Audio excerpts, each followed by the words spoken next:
के न्यूज़र प्रभाव युवकों को थर्ड डिग्री घटन में 2 अबकारी अधिकारी निलंबित हेले केन्द्रापड़ा पट्टामुंडाई अबकारी एसआई छायाकांत नायक और एएसआई प्रदीप मल्लिक। पूर्वर 2 जन को अन्यत्र बदली कर सहकारी कमिशनर और अबकारी विभाग अधीक्षक तदंत रिपोर्ट आधार में 2 जन को अबकारी कमिशनर निलंबित कर सूचना देले केन्द्रापड़ा अबकारी अधीक्षक विप्रचरण मंडल। राजनगर बारदिया गाँवर विनोद दास को गाँव उठाई नहीं गाड़ी भितर माड़ मारथिबा नहीं राजनगर थाना रे लिखित अभियोग होइतिला। न्याय पाई विनोद मुख्यमंत्री को लिखित अभियोग करथिले। 30 तारिख रे हमर राजनगर रो धानडीही गाँव रे हमर गोटे रेड चलथिला।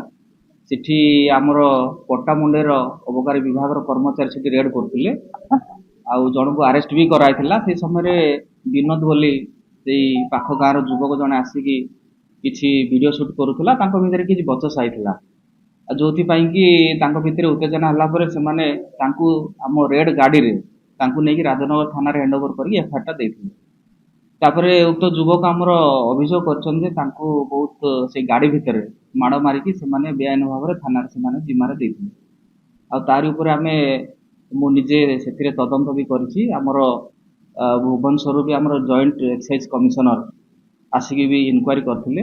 इनक्वारी कला परे हमर एक्साइज कमिशनर को आम रिपोर्ट देइथिलु और रिपोर्ट को बेसिस से रिपोर्ट आधार रे हमर छायाकांत नायक सब इंस्पेक्टर पट्टामुंडई से सस्पेंड होइचंती आउ assistant sub inspector excise Pradeep Kumar Mallick 2 जन को सस्पेंड करा हिची आउ for using of official power illegal official power को यूज करके से माने कार्य करथिवारो तांको विरुद्ध रे कार्यानुष्ठान होइची आउ समान को हमर central division deputy commissioner excise central division Cuttack को समान को स्थानांतर करा जायछि।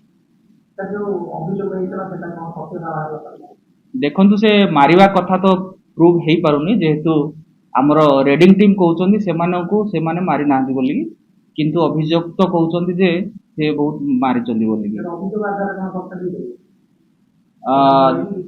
देखंतु जदी हमर तांको जदि किछि आमे रेड कला बेले जदि आम कार्य रे के जदि बाधा देला हमर फास्ट कर्तव्य होछि आमे पुलिस को इन्फॉर्म करबा ता न जे आमे आईन को हाथ को नै आ जण युवक को आमे गाड़ी रे उठेना सेटा तांकर भूल हेछि जहां आमे इनक्वायरी रो आमे पाइलु और सेति पई से माने सस्पेंड हेछथि और सरकार भी याको गुरुत्व नै प्रथम केते तारिख रे तांकू ट्रांसफर करा हेतला तापरे जो सस्पेंड करा गला।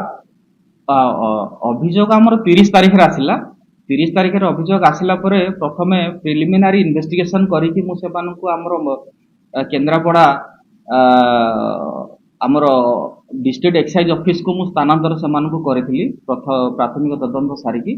तापर हमर रिपोर्ट हमर कमिशनर ओडिशा हमर एक्साइज कमिशनर ओडिशा को जाइथिला। तापर से माने सेठी हमर रिपोर्ट आधार रे ता कार्यानुष्ठान नियाछि।